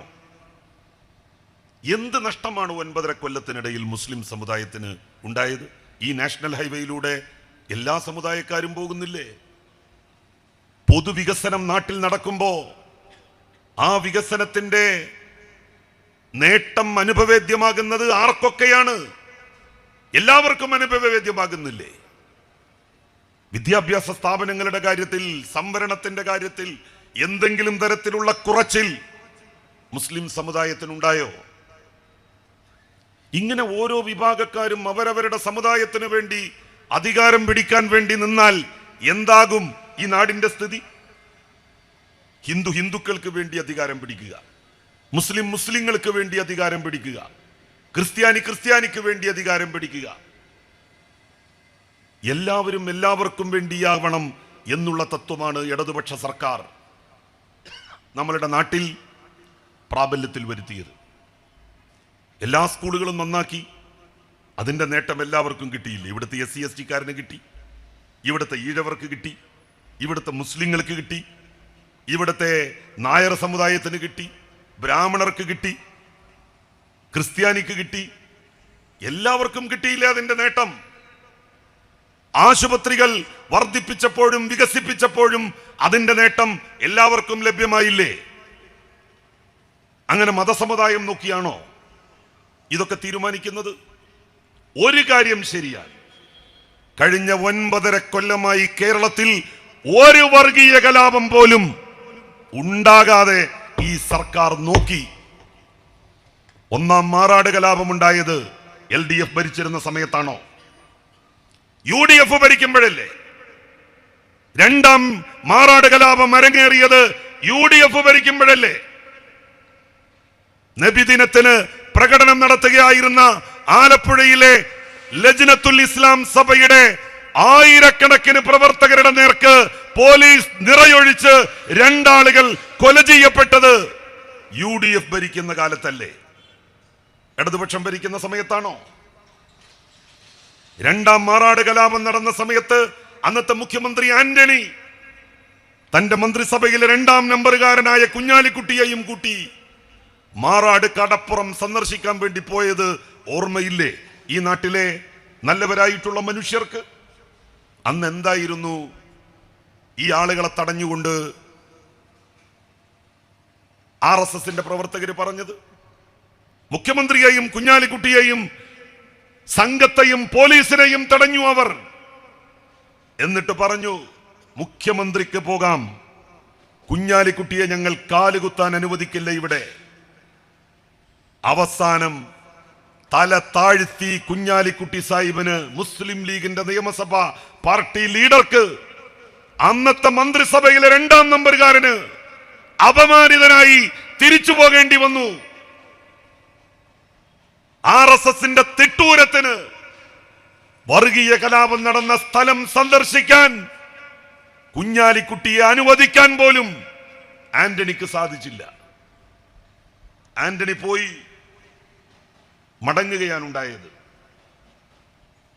അതിന്റെ ദിവസങ്ങൾ കഴിഞ്ഞാണ് അന്നത്തെ CPIMന്റെ പാർട്ടി സെക്രട്ടറി സഖാവ് പിണറായി വിജയൻ ബേപ്പൂരിൽ നിയമസഭാ തെരഞ്ഞെടുപ്പിൽ ജയിച്ച് നിയമസഭയിലെത്തിയ VKC മുഹമ്മദ് കോയയെ വലത്തുഭാഗത്തും അന്ന് പാർട്ടിയുടെ നേതാവായിരുന്ന എളമരം കരീമിനെ ഇടതുഭാഗത്തും നിർത്തി മാറാട് പ്രദേശം സന്ദർശിക്കാൻ വേണ്ടി പോയത്. ആന്റണിയെ തടഞ്ഞ അതേ ആളുകൾ അന്നത്തെ CPIMന്റെ സെക്രട്ടറി പിണറായി വിജയനെ തടഞ്ഞു. എന്നിട്ട് പറഞ്ഞു, നിങ്ങൾക്ക് പോകാം സഖാവേ, VKC മുഹമ്മദ് കോയയും എളമരം കരീമും തിരിച്ചു പോകണം. അവരുടെ തിട്ടൂരത്തിന് നിന്നുകൊടുത്തോ പിണറായി വിജയൻ? ഈ 2 പേരെയും 2 കൈകൊണ്ട് കൂട്ടിപ്പിടിച്ച് വരൂ എന്ന് പറഞ്ഞു പോയി. മാറി നിൽക്കടോ എന്ന ശബ്ദത്തിന് മുന്നിൽ RSSകാർ മാറി നിന്നു. കലാപബാധിത പ്രദേശം സന്ദർശിച്ചാണ് മടങ്ങിയത്. അതാണ് കോൺഗ്രസും ഇടതുപക്ഷവും തമ്മിലുള്ള വ്യത്യാസം.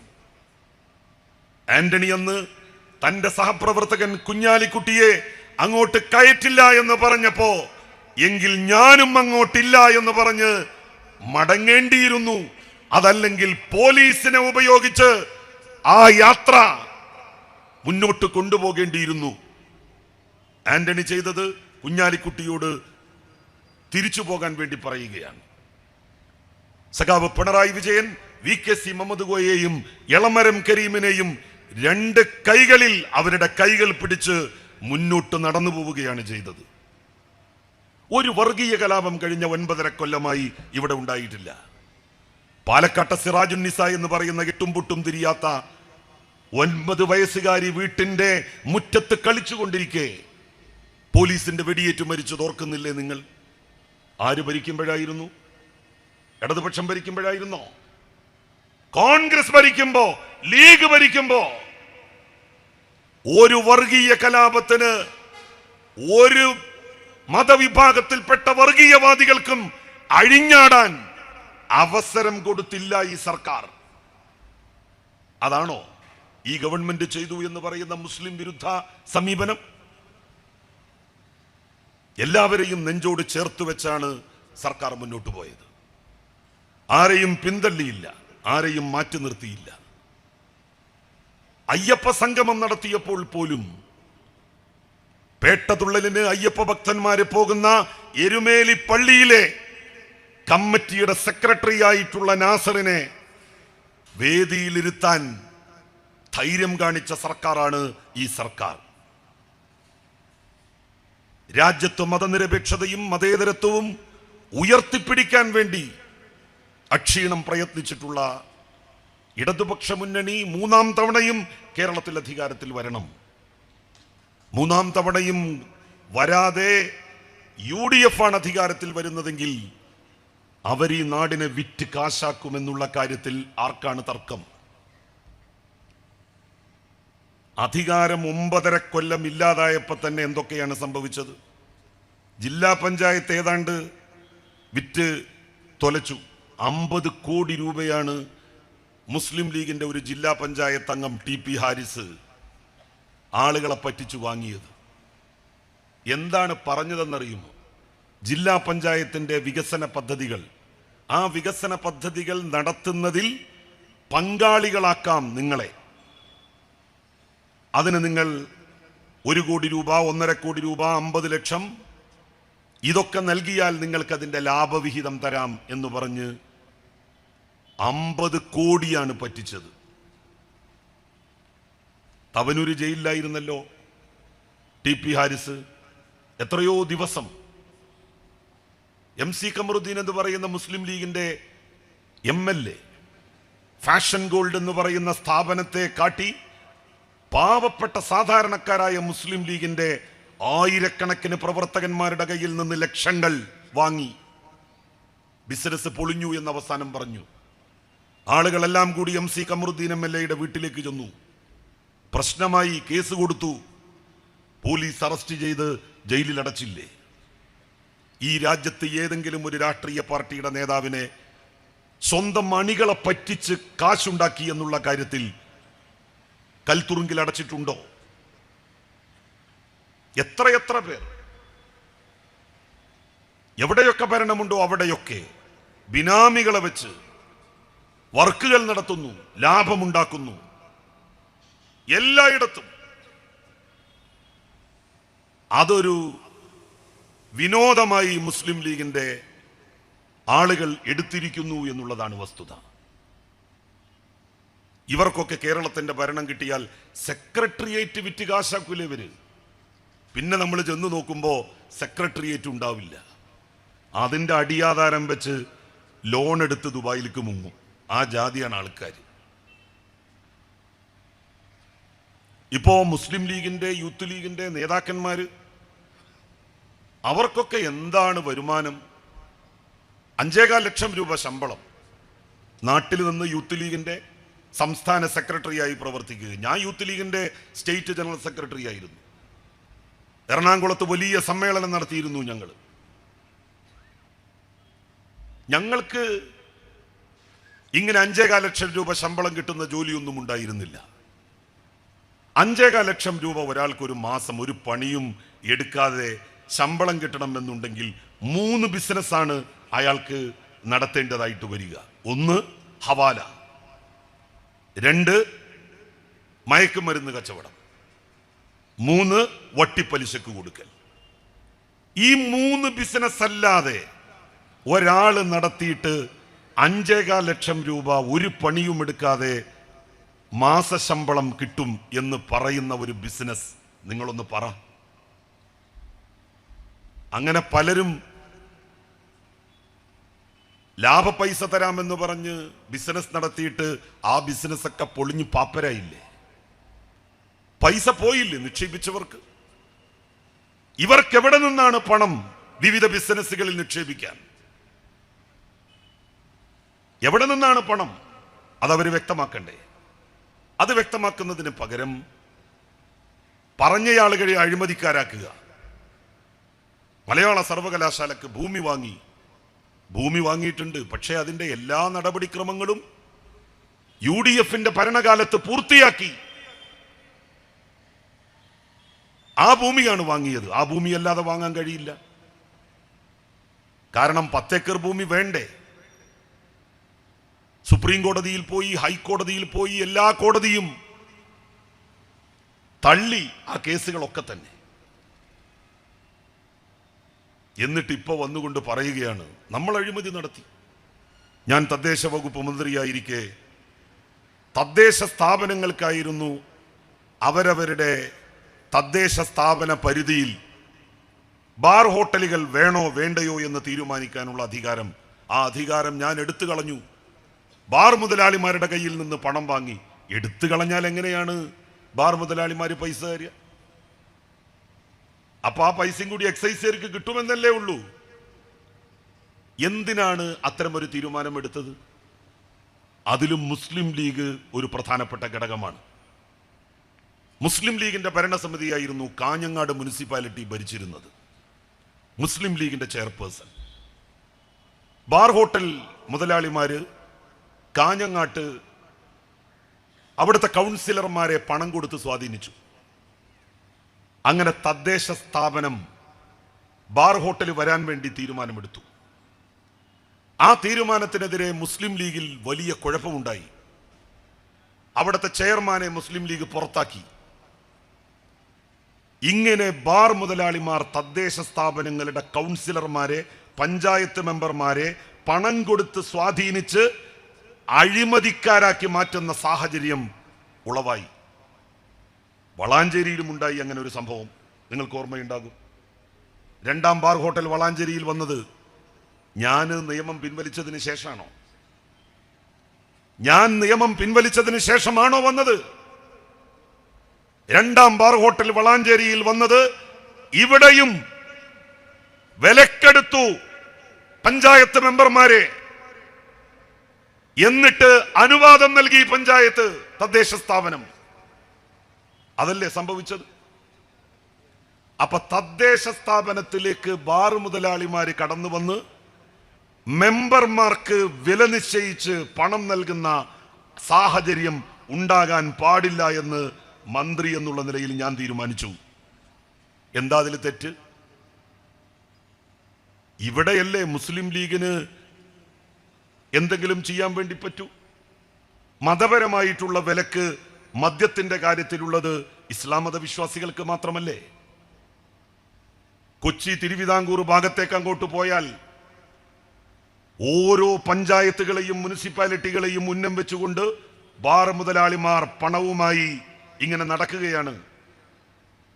അത്തരം ഒരു സാഹചര്യം ഒഴിവാക്കി തദ്ദേശ സ്ഥാപനങ്ങളെ ബാർ മുതലാളിമാരുടെ പണക്കച്ചവടത്തിന്റെ പരിധിയിൽ നിന്ന് ഒഴിച്ചു നിർത്താൻ തദ്ദേശ സ്ഥാപനങ്ങൾ അല്ലാതെ തീരുമാനിക്കേണ്ടത്. അത് ഇക്കാലം അത്രയും തീരുമാനിച്ചിരുന്നത് പോലെ തീരുമാനിക്കാം എന്ന് ഉത്തരവ് പുറപ്പെടുവിച്ചത്. ആ ഉത്തരവിന് ശേഷം എത്ര കൊല്ലം കഴിഞ്ഞു? ഇപ്പോ 4.5 കൊല്ലം. അതിന്റെ മുമ്പ് ഒരു 3 വർഷം, 7.5 കൊല്ലം കഴിഞ്ഞു. ആ ഉത്തരവ് വന്നതിന് ശേഷം ആദവനാട് പഞ്ചായത്തിൽ വല്ല ബാറും വന്നോ? കുറ്റിപ്പുറത്ത് വല്ല ബാറും വന്നോ? ഇരുമ്പിളിയത്ത് വന്നോ? എടയൂരിൽ വന്നോ? ഈ വളാഞ്ചേരിയിൽ വന്നോ? ഇല്ലല്ലോ. ഈ അധികാരം എടുത്തു കളഞ്ഞാൽ എല്ലാ സ്ഥലത്തും ബാറ് വരും. അതിനാണ് മന്ത്രി ജലീൽ ശ്രമിച്ചത് എന്ന് മദ്യനിരോധന സമിതിയുടെ ലീഗ് സ്പോൺസേഡ് സംഘത്തിന്റെ നേതാവ് ഒരു വോയിസ് ക്ലിപ്പിൽ പറഞ്ഞിരുന്നു. അത് ഞാൻ കേട്ടിരുന്നു. കൈക്കൂലി വാങ്ങുന്ന ആളുകൾക്ക് ആദ്യം തിരിച്ചറിയാൻ പറ്റും. മുളയിൽ അറിയാം മുളക്കരുത്ത് എന്നാണ്. ഞാൻ കൈക്കൂലി വാങ്ങുന്നുണ്ടെങ്കിൽ അതൊക്കെ കാണണ്ടേ? എൻ്റെ ദേഹത്ത് കാണണം, എൻ്റെ വീട്ടിൽ കാണണം, എൻ്റെ കുട്ടികളുടെ മുകളിൽ കാണണം. കള്ളപ്രചരണം നടത്തി ആളുകളെ സമൂഹ മധ്യത്തിൽ താറടിക്കാൻ വേണ്ടി നോക്കുന്നത് ഇവരുടെ ഒരു സ്ഥിരം പരിപാടിയാണ്. ഇവര് ചെയ്യുന്ന ദുശ്ചൈതികളെ ചൂണ്ടിക്കാണിച്ചാൽ നമ്മളെയും അതിനോട് ബന്ധപ്പെടുത്തി പറയുക, ഇതാ ഇവനും അഴിമതിക്കാരനാണ്.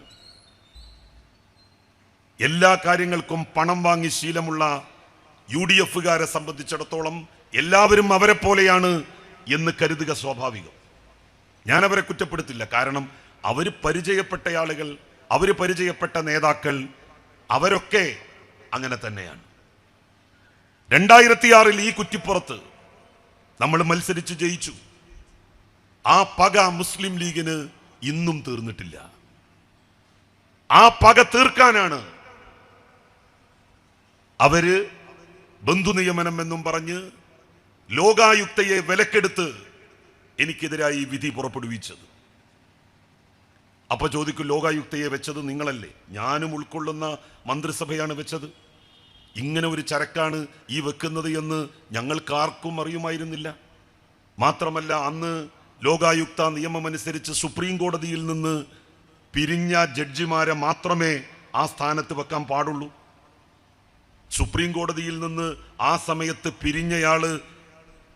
ഇയാള് മാത്രമായിരുന്നു, ഈ സിറിയക് ജോസഫ് എന്ന് പറയുന്ന വ്യക്തി. അതുകൊണ്ടാണ് അയാളെ വെച്ചത്. എനിക്കെതിരായിട്ട് വിധി വന്നതിന് ശേഷം ഞാൻ ഒരു പെറ്റി കേസിന്റെ പേരിൽ തൂക്കുകയർ വിധിക്കുകയാണ്. അപ്പൊ ഞാൻ ഇയാളെ സംബന്ധിച്ച് ഇങ്ങനെ അന്വേഷിച്ചപ്പോഴാണ് മനസ്സിലാകുന്നത്,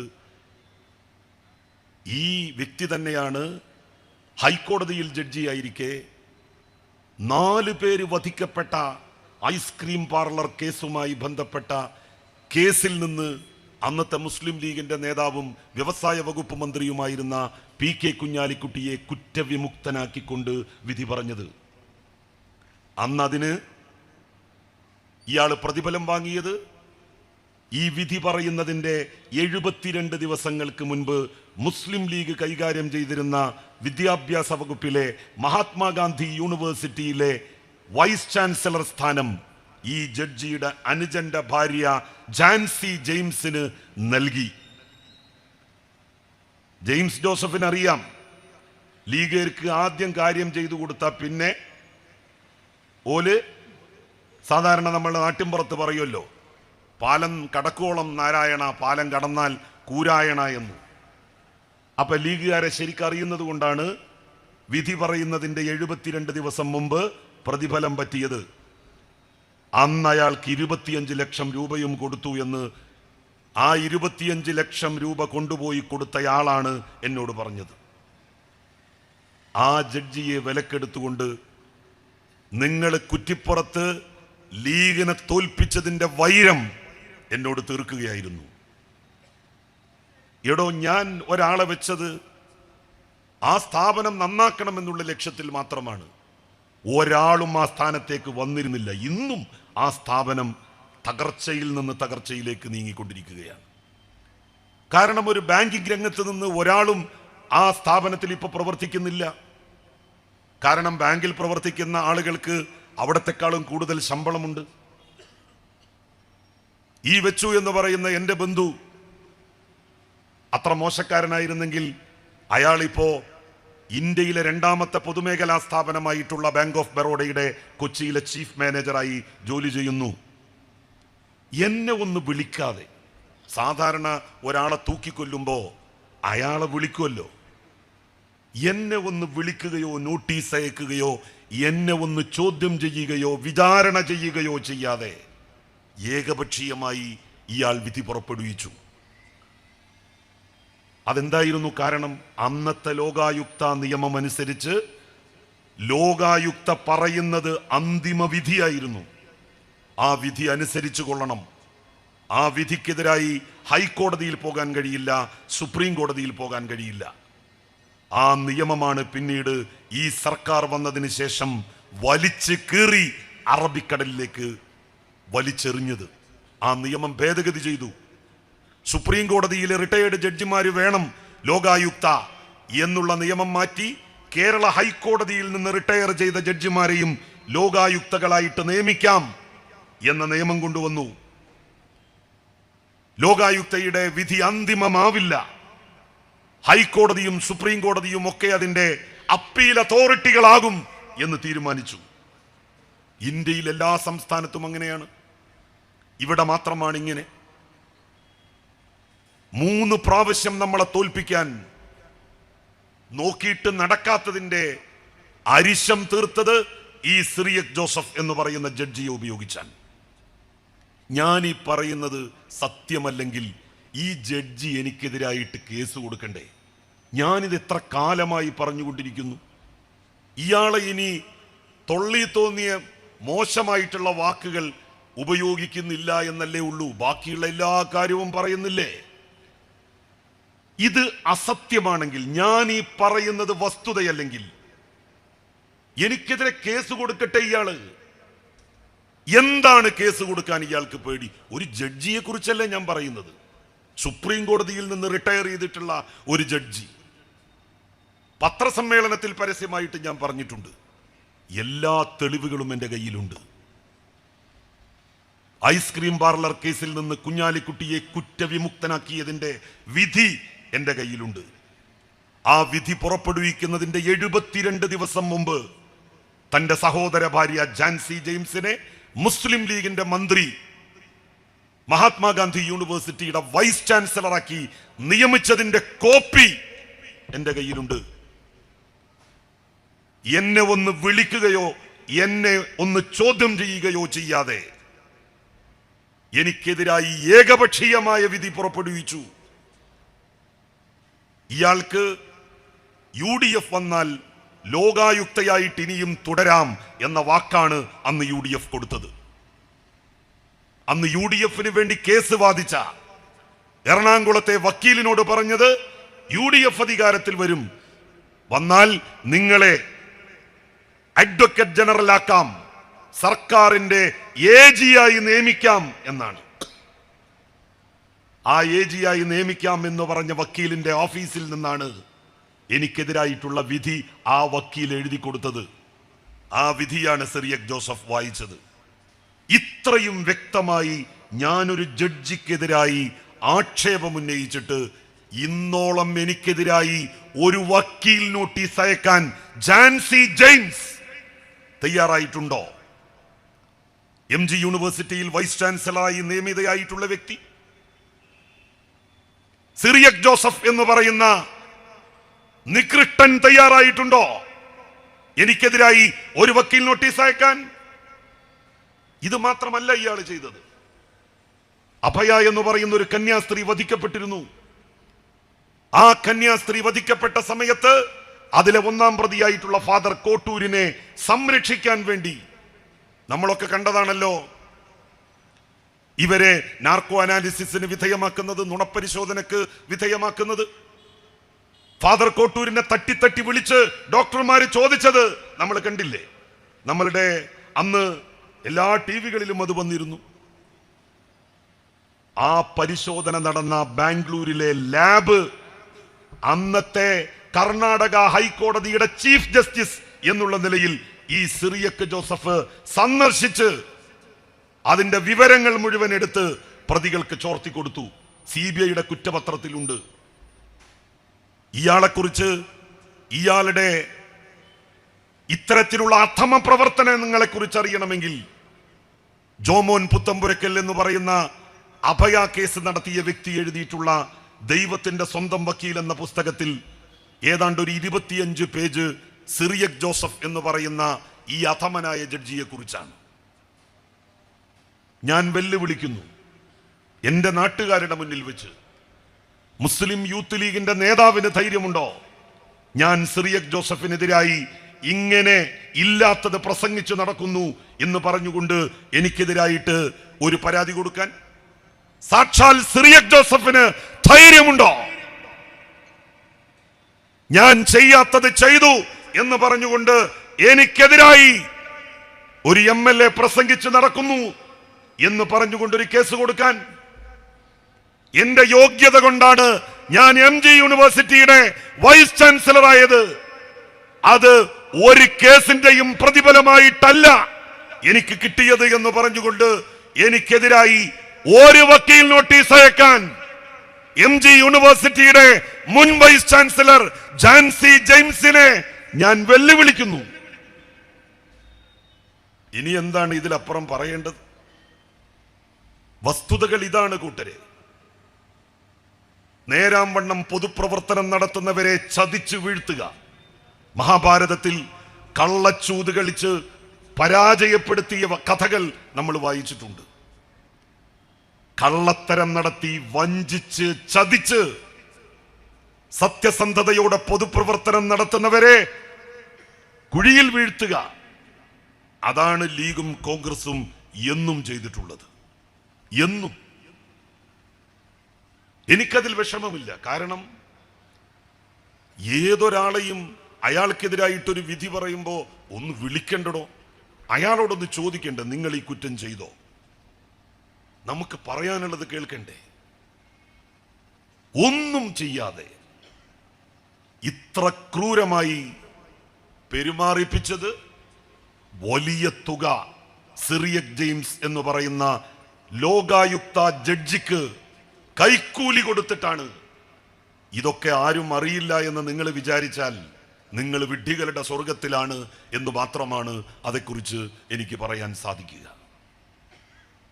ഞാൻ എൻ്റെ വാക്കുകൾ ദീർഘിപ്പിച്ചു കൊണ്ടുപോകുന്നില്ല.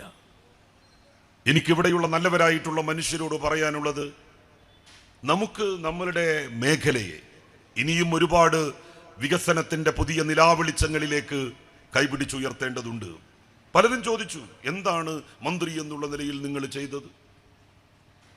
മന്ത്രി എന്നുള്ള നിലയിൽ ചെയ്തത് കാണണമെങ്കിൽ വളരെ ദൂരേക്കൊന്നും പോകണ്ട. നമ്മളുടെ കാവുംപുറത്തെ മദ്രസയിലേക്കൊന്ന് പോയി നോക്കിയാൽ മതി. മദ്രസക്കൊരു വരുമാനവുമായി PSC ന്യൂനപക്ഷ വിഭാഗത്തിൽപ്പെടുന്ന കുട്ടികൾക്ക് പഠിക്കാൻ വേണ്ടിയിട്ടുള്ള ഒരു പരിശീലന കേന്ദ്രം ഞാൻ മന്ത്രിയാകുമ്പോഴല്ലേ ഈ വളാഞ്ചേരിയിൽ തുടങ്ങിയത്. അത് MES കോളേജിലാണ് ആദ്യം തുടങ്ങിയത്. അത് പിന്നീട് ഈ കാവുംപുറത്തെ മദ്രസയിലേക്ക് മാറ്റി. മദ്രസക്ക് ഇപ്പോ വരുമാനം എന്നുള്ള നിലയിൽ വാടകയും കിട്ടുന്നു. എത്ര കുട്ടികളാണ് ആ സ്ഥാപനം വഴി PSCക്ക് പരീക്ഷ എഴുതി വിജയിച്ചത് എന്ന് ആ സ്ഥാപനത്തിൽ പോയിട്ട് ഒന്ന് ചോദിച്ചു നോക്കൂ. വളാഞ്ചേരി MES കോളേജിൽ സാധാരണ യൂണിവേഴ്സിറ്റികളിൽ മാത്രമുണ്ടായിരുന്ന കോഴ്സാണ് 5 വർഷത്തെ ഇന്റഗ്രേറ്റഡ് PG കോഴ്സ്. ഞാൻ ഉന്നത വിദ്യാഭ്യാസ വകുപ്പിന്റെ മന്ത്രിയായിരുന്ന സമയത്താണ് വളാഞ്ചേരി MES കോളേജിൽ 5 വർഷത്തെ ഇന്റഗ്രേറ്റഡ് ബോട്ടണി കോഴ്സ് കൊണ്ടുവന്നത്. ഇപ്പോ ഡിഗ്രിക്കും PGക്കും ഒരുമിച്ച് അവിടെ ഒരു ബാച്ചിന് ചേരാം, പഠിക്കാം. വലിയ വലിയ പട്ടണങ്ങളിൽ മാത്രമുണ്ടായിരുന്ന അത്തരം കോഴ്സുകൾ നമ്മളുടെ പ്രദേശത്തേക്ക് കൊണ്ടുവരപ്പെട്ടത് എന്ന് മുതൽക്കാണ്. ഇതൊന്നും ഇവർക്ക് അറിയാഞ്ഞിട്ടല്ല, മറച്ചു വെക്കുകയാണ്. നമ്മളുടെ ചുറ്റുവട്ടത്തുള്ള പല സ്ഥാപനങ്ങളും, ആ സ്ഥാപനങ്ങൾക്കൊന്നും ഒരു കാലിച്ചായയുടെ പൈസ പോലും ചെലവായിട്ടില്ല അവരപേക്ഷിച്ച കോഴ്സ് ലഭിക്കാൻ. അവരോട് അങ്ങോട്ട് വിളിച്ച് ചോദിക്കുകയായിരുന്നു, നിങ്ങൾക്ക് കോഴ്സുകൾ വേണ്ടേ? അപേക്ഷിച്ചത് മതിയോ? സബ്ജക്റ്റ് മാറ്റണ്ടേ? എല്ലാ സൗകര്യങ്ങളും ചെയ്തു കൊടുത്തില്ലേ? ഇതിനപ്പുറം എന്താണ് ഒരു പ്രദേശത്ത് നിന്ന് തെരഞ്ഞെടുക്കപ്പെട്ട ജനപ്രതിനിധി അധികാര സ്ഥാനത്തിരുന്നാൽ ചെയ്യേണ്ടത്? ഏതെങ്കിലും ഒരാക്ഷേപം പറഞ്ഞിട്ടുണ്ടോ? അഴിമതി നടത്തി പണം വാങ്ങി എത്രയോ ആളുകൾ വന്നിട്ടില്ലേ? ആർക്കെങ്കിലും ഒരനുഭവം ജീവിതത്തിൽ ചൂണ്ടിക്കാണിക്കാൻ വേണ്ടി കഴിയുമോ? എൻ്റെ നാട്ടിൽ നിന്നുകൊണ്ടാണ് ഞാൻ പറയുന്നത്. എന്നും രാവിലെ ചായക്ക് ഞാൻ ഈ അങ്ങാടിയിലേക്കല്ലേ വരാറ്. ആ അങ്ങാടിയിൽ നിന്നുകൊണ്ട് ഇങ്ങനെ പറയാൻ മുസ്ലിം ലീഗിന്റെ നേതാക്കന്മാരെ ഞാൻ വെല്ലുവിളിക്കുന്നു. തദ്ദേശ സ്ഥാപനത്തിന് നേതൃത്വം നൽകുന്നവർ, അധികാര സ്ഥാനങ്ങളിലിരുന്നവർ, അവരിതുപോലെ ഒരു മൈക്ക് കിട്ടി പറയട്ടെ, ജീവിതത്തിൽ ഞങ്ങൾ ഒരാളുടെ കയ്യിൽ നിന്നും ഒരു രൂപ പോലും ഒരാനുകൂല്യം പറ്റിയിട്ടില്ല, ഒരാളിൽ നിന്നും ഒന്നും വാങ്ങിയിട്ടില്ല. അധികാരം ഉപയോഗിച്ചുകൊണ്ട് സ്വന്തമായ ഒരു തരത്തിലുള്ള ബിസിനസ്സും ഞങ്ങൾ നടത്തിയിട്ടില്ല എന്ന് പറയട്ടെ. പറയാൻ ധൈര്യമുണ്ടോ? ഇവിടുത്തെ തദ്ദേശ സ്ഥാപന മേലധികാരികൾക്ക്, ഇവിടുത്തെ ജനപ്രതിനിധികൾക്ക് എനിക്കിത് പറയാൻ സാധിക്കുന്നത് 101% ആ കാര്യത്തിൽ എനിക്ക് വിശ്വാസമുള്ളത് കൊണ്ടാണ്. കള്ളത്തരങ്ങൾ പറയട്ടെ, ജൽപ്പനങ്ങൾ എഴുന്നള്ളിക്കട്ടെ, അവരെത്ര പോകും എന്ന് നമുക്കറിയാം. നമ്മളുടെ തദ്ദേശ സ്ഥാപനത്തിൽ നമുക്കൊരു മാറ്റം കൊണ്ടുവരണം, ജനകീയമാക്കണം ഈ തദ്ദേശ സ്ഥാപനത്തെ. വരാൻ പോകുന്ന തദ്ദേശ സ്ഥാപന തെരഞ്ഞെടുപ്പിൽ ഇടതുപക്ഷ ജനാധിപത്യ മുന്നണി നേതൃത്വം നൽകുന്ന പുരോഗമന മുന്നണിയെ നിങ്ങളെല്ലാവരും പിന്തുണക്കണം എന്നാണ് എനിക്ക് അഭ്യർത്ഥിക്കുവാനുള്ളത്. അങ്ങനെ ഈ നാട്ടിലെ മുഴുവൻ ജനങ്ങൾക്കും ഒരുപോലെ കയറി ചെല്ലാൻ കഴിയുന്ന ഒരു സ്ഥാപനമാക്കി നമ്മളുടെ മുനിസിപ്പാലിറ്റിയെ നമുക്ക് മാറ്റണം. അങ്ങനെയുള്ളൊരു മുനിസിപ്പാലിറ്റി വരുന്ന തെരഞ്ഞെടുപ്പോട് കൂടി വളാഞ്ചേരിയിൽ ഉണ്ടാവണം. ബിനാമിമാരുടെ ഭരണം ഈ പഞ്ചായത്തിൽ നിന്ന് എന്നേക്കുമായി തൂത്തെറിയണം. പണമുണ്ടാക്കാൻ, ധനമുണ്ടാക്കാൻ ഇത്തരത്തിലുള്ള സംവിധാനങ്ങളെ ഉപയോഗിക്കുന്നവർക്കെതിരായി ശക്തമായി നമുക്ക് വിധി എഴുതണം. പൊതുപ്രവർത്തനം പണം സമ്പാദിക്കാനുള്ള വഴിയല്ല എന്ന് ഈ നാട്ടിലെ മുഴുവൻ ജനങ്ങളെയും നമുക്ക് ബോധ്യപ്പെടുത്തണം.